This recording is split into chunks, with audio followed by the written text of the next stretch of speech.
This meeting will be recorded and also shared with you afterwards. Um, if you have any question during the meeting, please use the Q&A functionality to place your questions, and I will make sure we get them answered at the end of the session. So again, welcome. My name is Martin Menzer. I'm sales engineer at Silverfort. So basically knowing the Silverfort solution, knowing the technology, and typically know what customers like yourself are looking for. In general, today, topic for the webinar is securing the invisible workforce. So we will focus on service account protection with Silverfort, explain what are service accounts, why are they difficult to protect, what are the blind spots, and we will also talk about best practice based on the experience we have with customers like yourself, with our partners, of how to make sure that you can protect all your service accounts. So, audience for today is mainly existing customers. Some of you use Silverfort multi-factor authentication and service account protection, not yet. Others have service account protection as part of the license, but in some cases, maybe not really adopted yet. So we want to give you some insights of how you can get there. So let's get it started. Um, so what are service accounts and why are they so difficult to protect? So that's what we want to elaborate on in the beginning. So essentially, a service account today is also called a non-human account or non-human identity.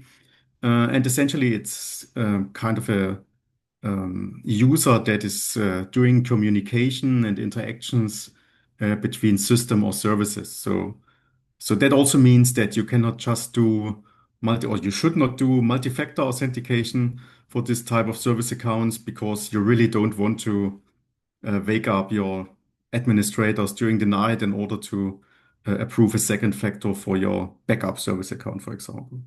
So there must be other possibilities and options to protect those service accounts in a meaningful way. And that's what we want to discuss today. So what are the security blind spots we see related to service accounts? So there's obviously solutions like privileged access management, like PAM, where you can manage your service accounts, where you can rotate the credentials of the service accounts. The feedback we get from customers and partners is that this is quite a difficult and time-consuming, resource-consuming task. So many companies, they don't really manage their service accounts within a PAM solution. Beside that, what we see is that service accounts, they are typically highly privileged. And that has two reasons. One reason is if there's new applications, new systems or services, in most cases, they have to be deployed and introduced as quickly as possible. And then if people are doing that and it's not working from the beginning, then typically you would give your service account the most privileges you can, like domain admin rights in your Active Directory. And then in many cases, this will solve the problem. So the system or application will just work, and then you will never remove this privileged access again. Quite common, we see that a lot at customers actually, that among the service accounts, there are a few domain admins. Second topic here is really unknown dependencies. So if I would ask you as an organizations, like what service accounts do you have? From what are the dependencies? So dependencies in the sense of what's the application, what are the servers that are running the application, and what are the service accounts being used? So it's in many cases quite difficult to answer. And that's also the reason what you don't know or what you don't understand, it's very difficult to protect. And we will give you some insights of how that can be done today. In addition to that, service accounts are also regularly abused. So this is really about if those are used outside of the intended purpose, if they are not only used for one specific service, but maybe for historically, like a second service, a third service. We have customers, they have only very few service accounts, but they are used in so many places. So it's quite difficult to be able to distinguish. So those are some of the reasons why service accounts are highly vulnerable, because if you as an organization don't understand what those accounts are, what they can do, how privileged they are, um, it's assured that an attacker will figure that out, will focus on getting credentials of your service accounts and move laterally in the network. So that's part of more than 70% of cybersecurity attacks actually involve on-premises service accounts. Um, Beside the challenges I just mentioned, there's also the fact that those service accounts, they are also using vulnerable and legacy protocols um, such as NTLM, in some organizations even NTLM version 1. And as I mentioned, you will not be able to do MFA for those accounts, and you cannot, what's difficult to protect them via a PAM solution to rotate the credentials. So there must be an alternative possibility to protect those accounts. But as a matter of fact, it's also important to understand what service accounts are using what protocols and what's the risk related to every authentication that those accounts are actually performing. So if we take a look at other common issues and bad practices, so that's in discussions. So me in a pre-sales role, what I also understand quite often from new customers or prospects. So typically, it's also that for certain services in your organization, there's a tendency that administrators, they will also use their personal admin accounts. Sometimes it's just quicker or easier to say, hey, we have this new Windows service, or we have this new PowerShell script, whatever, and it has to run on a regular base. And I will just use my admin account. I will change it later. Later, I will create a service account and make sure that it uses a service account. But the reality is, people tend to forget, and then we see it all the time that certain services, scripts, they are running using personal admin accounts, and that's of course an operational risk, because if such a person would then leave the organization, if the account would be disabled for one or the other reason, then it also means that certain production systems would not work anymore, and then it's really difficult to understand and fix those problems. So there's an operational risk related to service accounts or misused personal admin accounts. What we also see is that quite often, actually, administrators, they know the password of service accounts. And if they do that, they will also use those credentials to authenticate with the service account. Some even use it for interactive logon. And the risk is obvious, because if you do interactive logon, then the credentials will be stored in memory, so attacker can quite easy extract them and move in the network with those credentials. So it's important to identify if those service accounts are being misused outside of the intended purpose. Um, yeah, I mentioned that before. So the reusage of service account is a common bad practice. Of course, it's simple, it's easy. Maybe the service account has already domain admin rights, so it just works for everything. So I can just reuse it on all my newer other systems, which is of course risky, because if the attacker knows the credentials, then he or she has more access than you would like that to be. Um, Yeah, and then the overprivileged topic, we talked about that in many cases, it's not only that you want to bring a solution up and running quickly, sometimes it's also a matter of awareness. So people in organizations, they have awareness that I should not give a person a domain admin right because that's critical. But if it's a service account, the awareness is sometimes different. So people tend to give those service accounts quicker or easier domain admin rights compared to personal accounts, but um, the impact is at least the same. And of course, based on all the topics we have just discussed, then most companies, they don't know what service accounts they have. They don't know the dependencies. They don't know how privileged they are. They don't know what application or service is using the service account. So it's really essential to shed some light into that topic. And if you take a look at recent data breaches, so some of them um, less than a year ago, then most data breaches, as I mentioned before, actually involves the compromisation of service accounts in Active Directory. So if that was SolarWinds, which basically used the service account to move laterally in the on-premises and later the cloud systems, if that was Uber, where basically the credential of a privileged user was found in a script, which finally gave access to the PAM solution, or even Okta, where the service account of the support system was compromised, which gave the attacker access to uploaded log files, including admin tokens, and then to do replays of the authentication. So all that involved the fact that the service account got compromised. And with Silverfort, you can actually prevent yourself to make sure that this will not happen.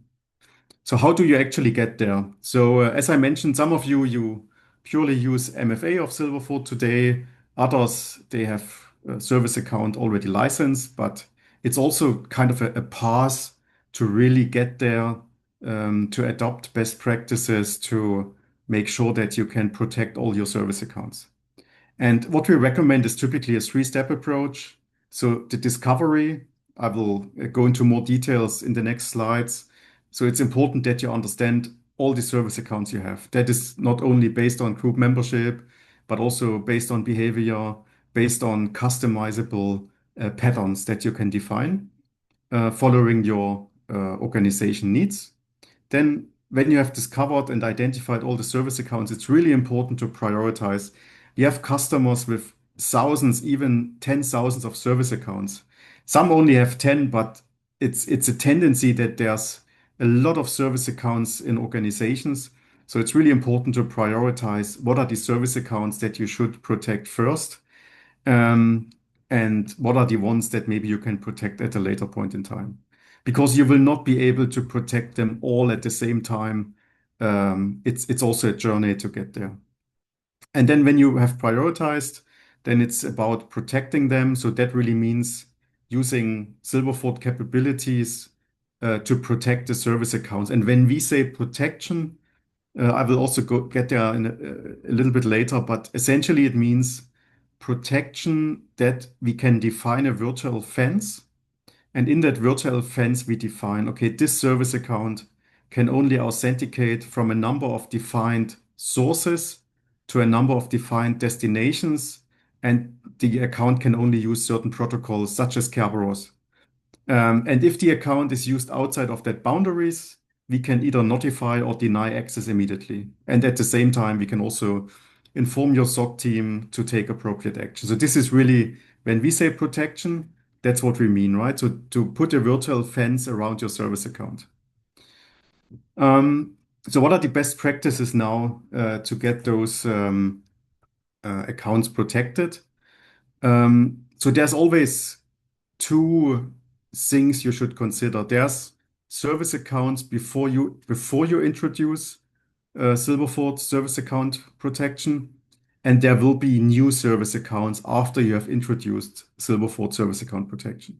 So what do you do with the status quo? So that's kind of the first block here.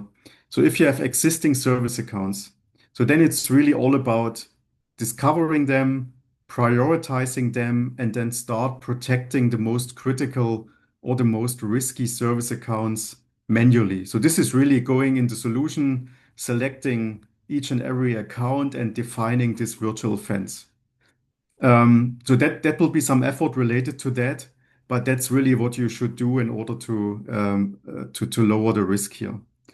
For all the residuals, you can do automation. And automation really means that you record a baseline So that you, for example, for a time frame of 1 week or 2 weeks, you will capture all the activity of each and every service account. You will take that baseline and freeze it. So that means after those 2 weeks, as an example, if then the service account would be used outside of the sources and destinations, you can inform people or you can deny the access immediately. So it's really all about detecting the baseline, freezing the baseline, and then making sure that that the service account cannot be used outside of the baseline. So this is what you should do with your existing service accounts. Of course, we also understand that it can be quite difficult to protect the most critical service accounts because maybe you have the situation where you have those multi-purpose accounts. They are used in many, many different services. And we have seen examples where it took actually up to 6 months to finally define what is the purpose of that service accounts, why it is there, what's the intended purpose. And then sometimes you have one service account and you will make 10 out of it because it was misused in the past, right? Also, in that cases, we recommend you at least for the more difficult um, service accounts, even though it will take some time, you should freeze the baseline for those as well. So record it and then say, okay, this is status quo and it should not be violated in the future. And with new service accounts, so if possible, for example, if you have like an ITSM solution such as ServiceNow or others, you should try to make sure that the process, how you create a service account, how you maintain it, is aligned with your ITSM or maybe even with your identity governance solution, if that's the source of your service accounts. So Silverfort has a REST API. It can basically consume the information. If you tell us this account is a service account, this is the source, this is the destination, then you can control that out of an external system. And you should try to make sure that this is integrated. What we also do is we integrate with CMDB, like a change management database. So we have, for example, customers using ServiceNow CMDB. There's an marketplace app from Silverfort for ServiceNow, and you can then automatically, if you model like your applications, your services, your servers, your service accounts, you can model all that in a CMDB. And based on that information, you can then also create those service account policies in an automated fashion. Of course, this always requires a high level of data quality, a high level of adoption integration, but from a best practice perspective, integrating ITSM and CMDB is the best options. Of course, we realize that also based on the size of organization, not every organization has that possibilities. And then the general best practice is really if there's a new service account, you should really close them down from the beginning, right? So if a new application, it requires a new service account, make sure they cannot authenticate from any source to any destination. Then ask the application owners, ask the service owners, so what the service account should be capable of doing, and then really make sure this will be maintained in Silverfort from the beginning. So not that they can just do everything. It should really be a structured approach to configure sources and destination for your virtual fencing of the new service account.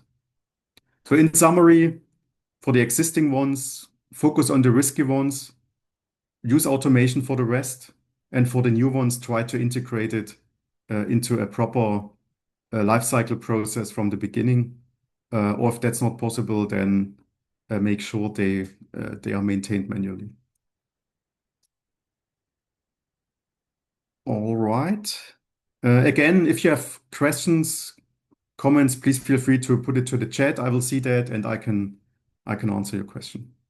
Um, so let's dive a little bit deeper of what it actually means when we say discovery in Silverfort, when we say prioritization and protection. So what does it actually mean? And then after that, we will also go into a demo and you will see it in the environment.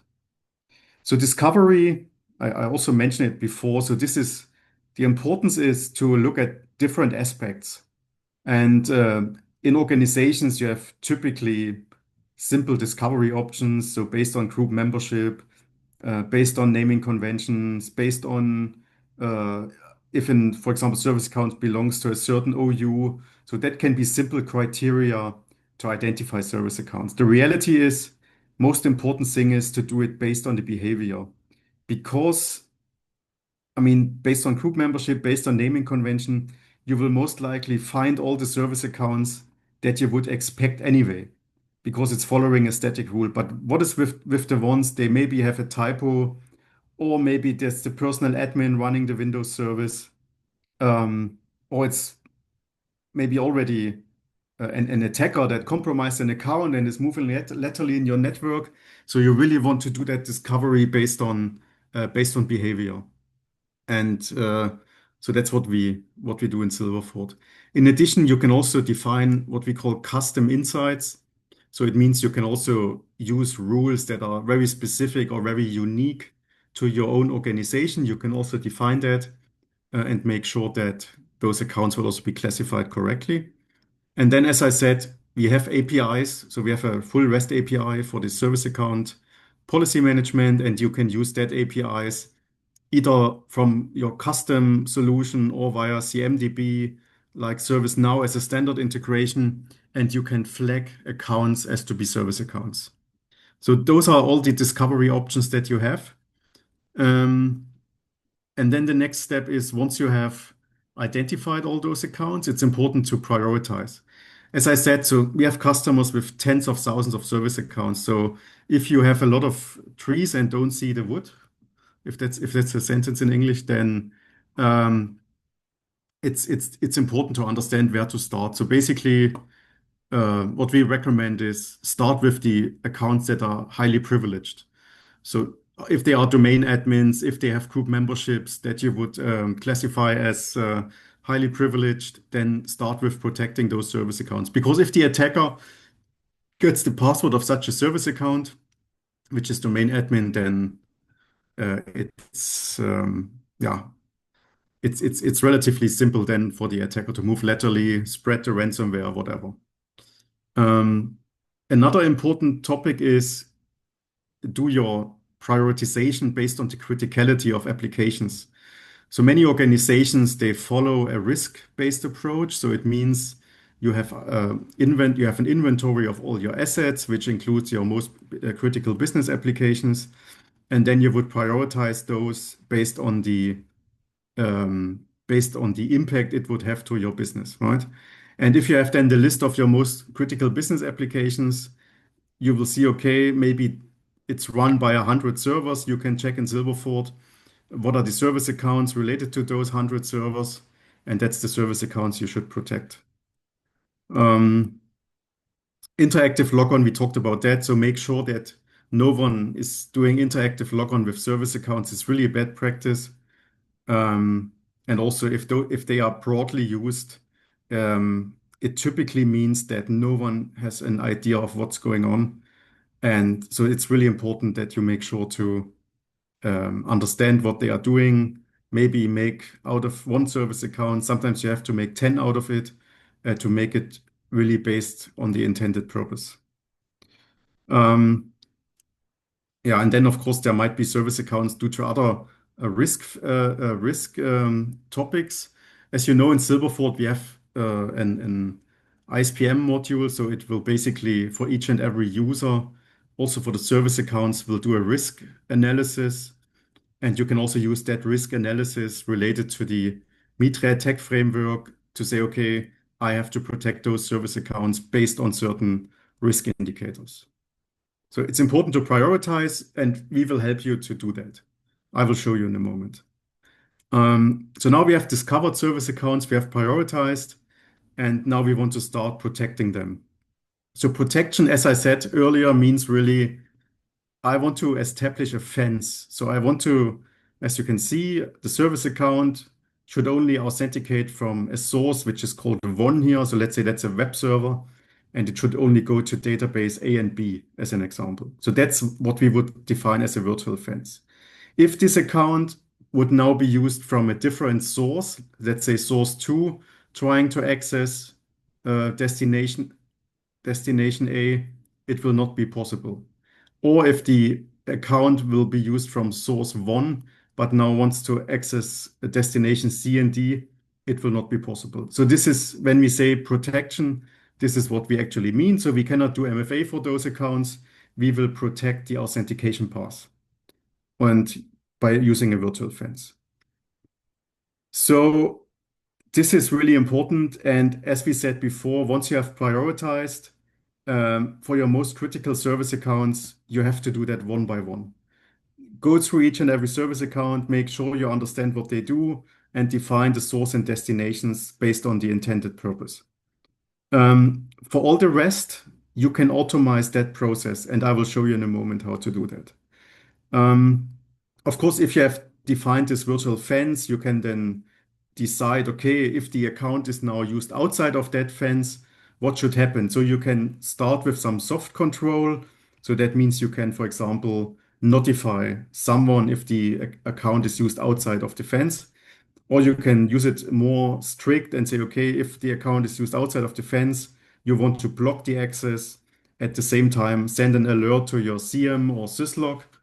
And then maybe a SOC team behind that is able to take appropriate action and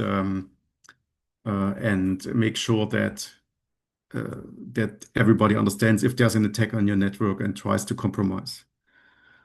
Um, yeah, so this is really protection when we talk about it in Silverfort. So the UI I will show you in a moment.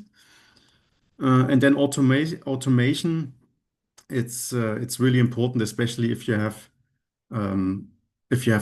not only like 10 or 20 service accounts, if you have hundreds or thousands, it's impossible to scale and protect them manually at the same time in a short time frame. It's really impossible. So for that, it's going back to the freeze of your existing baseline, freeze the status quo. And for that, we use what we call smart policies. So that's a concept in Silverfort that is actually an automatic configuration. You can define how long Silverfort for each and every account should record a baseline.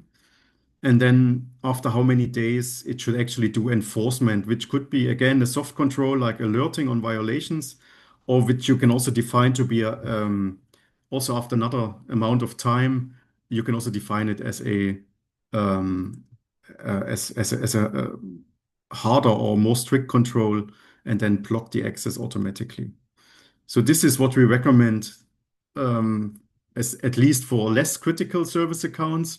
But sometimes if you're a high priority or your high risk service account, if it will take some time to understand what they do and to clean it up, then you should also use the smart policies for your high risk service accounts. And then, of course, the more advanced thing is then from an automation perspective, integrated with your CMDB or your ITSM solution to really make sure that every application and every system is protected, or the service accounts are protected from day one, and that you have an assurance that nothing will happen outside of the intended purpose here. All right, so that was the theoretical part. So now let's go into a quick demo just to give you an idea of how that looks in the UI. So for that, I have my demo environment here. And you know that because you have Silverfort already up and running. So you have Service Accounts tab. And essentially, what you see is, first of all, a list or an inventory of all your existing service accounts. And those got discovered, as we talked about before, either based on static rules such as group membership, naming conventions, or some unique rules in your organization, or most commonly based on behavior. So you will get a full list of your service accounts, and you will also understand, which will help you now for prioritization. You see some of the insights which are which makes accounts most critical. For example, if one or many of your service accounts are maybe currently under brute force attack, where someone is trying to figure out the password manually. Or if your service accounts are highly privileged, either they are domain admin or they are members of certain groups that you would identify as highly privileged, you will see them. We talked about interactive logon. So if a service account is doing interactive logon, you should really make sure that this number goes down to zero. Broadly used, we talked about that. So you should really make sure that those accounts are being reduced and switched in a way that they fulfill their intended purpose. You can also do other things like take a look to what are, from a prioritization perspective, take a look to what are dormant accounts. So dormant accounts, they are active, but they are not being used. So they have not no authentications for a long time. You can even combine that and say, okay, please show me all my dormant accounts which are highly privileged. So why would I have a highly privileged account with no activity that is active in your Active Directory, right? So you should make sure that those will be disabled, maybe deleted in the long run. But this will also lower your risk vector. Um, so this is the inventory. Beside that, let's say the topics you can see or in the top bar you can use for filtering. There's also the risks from the ISPM module. So each and every account will get a specific risk level here. And you can actually see, okay, for example, why is this service account SF admin? Why does it have a high risk? And then you can click the investigate button and you will see all the details because this account has now 8 of the risk indicators. So it's a domain admin with an old password, which is suspected service account, which is actually the renamed built-in account. So all those criteria, Silverfort gave this account a high risk. So this is also what you can use in your prioritization to define which accounts you should protect first. So overall, look at the inventory, focus on the most critical ones, and then really in the beginning for the most critical ones, define the virtual fence. So that really means make sure you select the sources and destination that this account should really be able to authenticate within. Um, and then, second. Okay, I just had some overlap here from Zoom. And then make sure that you also specify the destinations where this account should be able to authenticate with, define the protocol, maybe include a risk level, and then decide what should happen if this account is now used outside of the boundaries. So do you want to send notification? Do you want to send an entry into a SIAM system? Or do you want to use it more strict and then deny the access immediately? So this is really manual protection of service accounts, what you should do for your most critical ones. Um, in addition, we then have the smart policies. So smart policies is then really the automation of what I just did manually. So you can say, okay, I want to protect my critical systems. I'm selecting the service accounts that I want to use the smart policies for. So that can be individual service accounts, that can also be complete groups of service accounts or OUs. So you define the scope for your smart policy. Then you say, okay, for how long time do you want to record the activity baseline? Let's say that is 7 days here. After 7 days, you will get notification if it's outside of the baseline, if the account is used outside of the baseline. And after another 7 days, the system will actually deny access and then also send any violation to a SIAM system. So this is really quick automation you can do to freeze the baseline and make sure that you have a good idea of what status quo. It will not prevent, or you still have to, over the period of time, you still should go to every account individually. The ones that existed before Silverfort, go through every account individually and make sure that all sources and destinations are maintained based on the intended purpose. Because what we are doing here, we are just saying, okay, we are looking at the time frame of 7 days, 14 days, whatever, and then we say, okay, that's the baseline.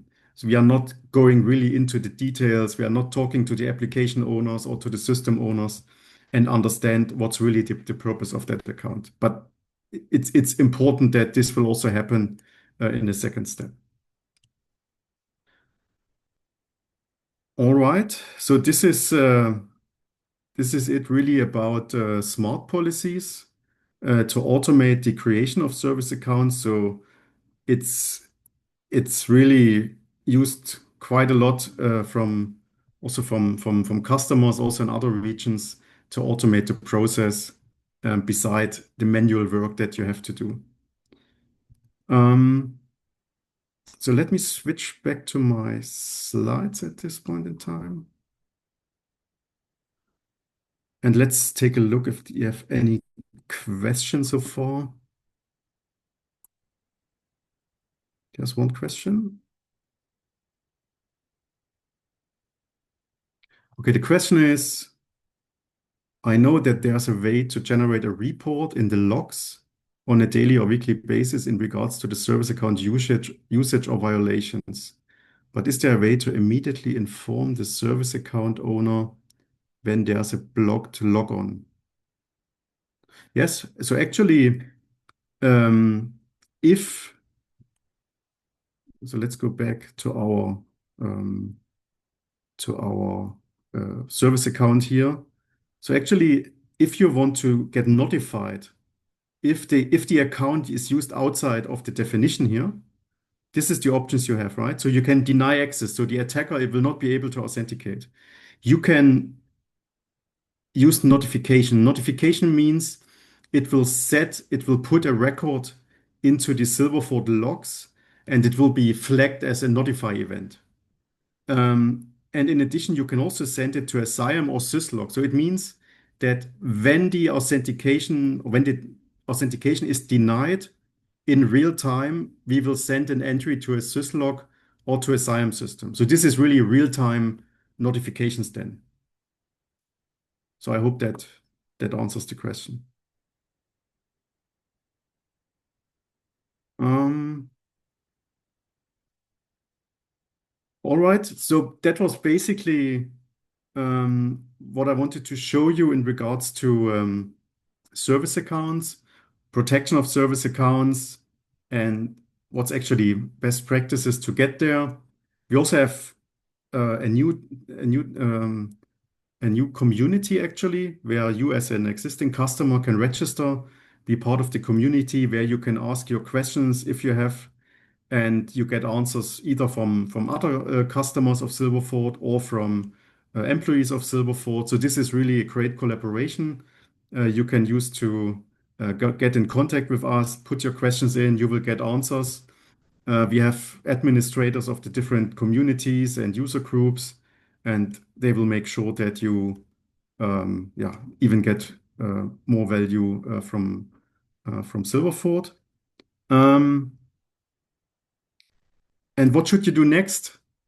Basically, register for the community if you have not done it yet. Each of you has as an existing customer, you have your customer success manager. So please talk to them.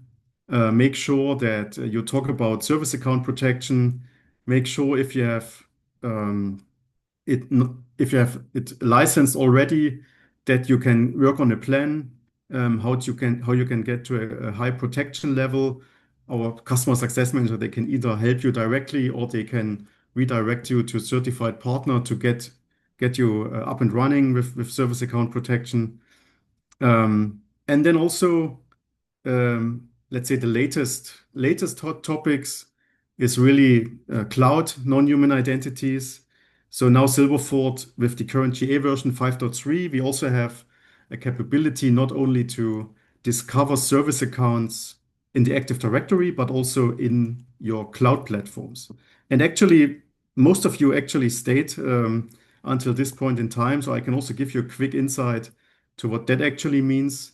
So now we also have a module in Silverfort, um, which is early available now with version 5.3. So it's cloud non-human identities. And we will not only give you insights now into your Active Directory service accounts, but also in all the different types of cloud NHI, cloud non-human identities. So it means you can now connect all your SaaS platforms, your IDPs, and also your SaaS applications. You can connect them to Silverfort, and Silverfort will then give you an idea what are the most critical configurations in those integrated cloud solutions. For example, if you have dormant identities, if you have exposed credentials, if you have credentials or let's say a certificate, for example, which has not been rotated for a long time, identities that are overprivileged, where you have excessive trust. So you also have the ability now to get insights into your cloud systems. And as you know, there are so many integrations, interdependencies of cloud systems and applications. So it's really important to understand what's going on here. And of course, you can then also identify what are the most critical um, NHIs, which again, Silverfort helps you to prioritize. Then you can drill down into those and basically make sure you mitigate the risk. That was just a quick overview here. So once you are done, or in parallel with protecting your AD service accounts, take a look to Cloud NHI. And with that, I say thank you for your attendance. Thank you for the questions we had. Let me just check if there's another one in the chat. No, it was only that one question here. Thanks for your time. Reach out to me, reach out to your CSM, your customer success manager. And then many thanks and have a good rest of the day.